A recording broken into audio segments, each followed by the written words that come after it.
تہذیب اور تشدد چند تاثرات ہیں اس کتاب کے سلسلے میں ایز اے ریڈر جو ہم نے محسوس کیا اس کتاب کو پڑھ کر، وہ کچھ باتیں آپ سے ہم شیئر کر رہے ہیں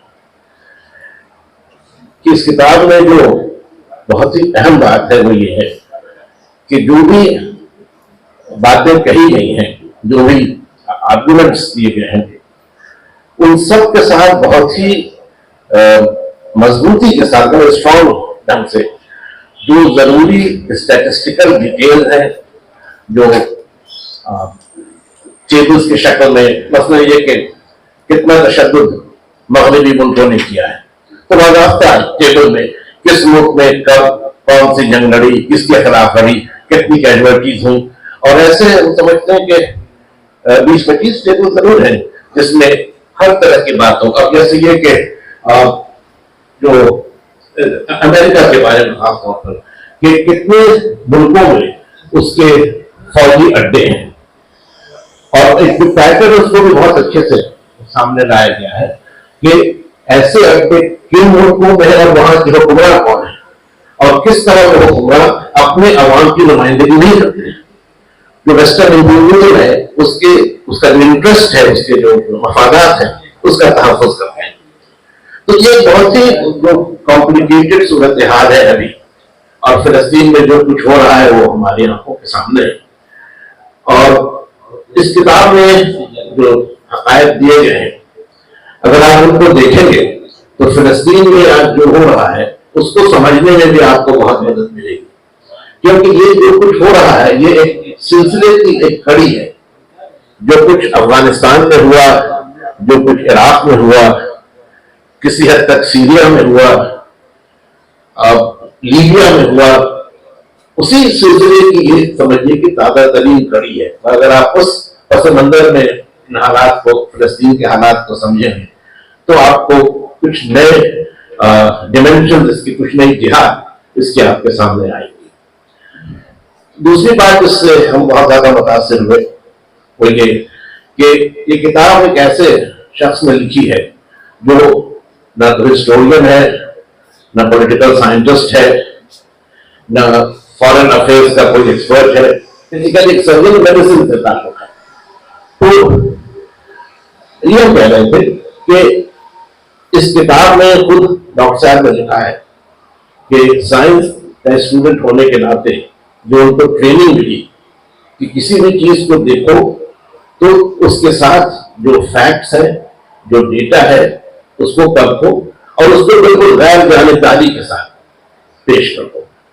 تو یہ آبجیکٹو رائٹنگ کی جو ایک کیفیت ہے، ہم تھوڑا سا ڈائگریس کر کے آپ سے کہہ رہے ہیں کہ شاید یہ جو ہماری روایت رہی ہے ہسٹوریوگرافی کی، اس کا ایک اہم حصہ ہے، اور بڑی مشہور مثال ہے، یہاں پر کوئی معاذر کا ارادہ نہیں ہے اور نیت نہیں، لیکن بڑی مشہور مثال ہے البرونی کی، جو 11 سینچری میں محمد غزنوی کے زمانے میں ہندوستان آتا ہے اور ہندوستان کے لوگوں کے کلچر کے بارے میں اور کلچر کے جتنے پہلو ہیں ان سب کے بارے میں مفصل کتاب لکھتا ہے۔ البرون انڈیا کے نام سے اس کا انگریزی میں ترجمہ اویلیبل ہے۔ اس کی جو میتھڈولوجی ہے وہ یہی ہے کہ ٹیکسٹ کو دیکھو، جو انفارمیشن ٹیکسٹ میں ہے اس کو کوٹ کر دو، اپنا کمنٹ اگر دو تو ضمنی طور پر ہو،